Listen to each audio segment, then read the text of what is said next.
If the word audit makes your stomach drop, you are not alone. So why do most food businesses panic? They wait too long. Hi, I'm Felicia Loo, your food safety consultant, helping food businesses understand and meet food safety requirements and pass their audit. So how do you pass a food safety audit without panicking? First, stop treating audits like a one-time event. Audits reflect what you do every day, not what you rush to fix the week before.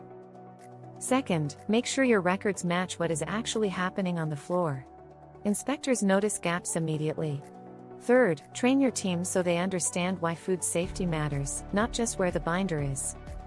When systems are practical and built into daily operations, audits become a confirmation, not a crisis.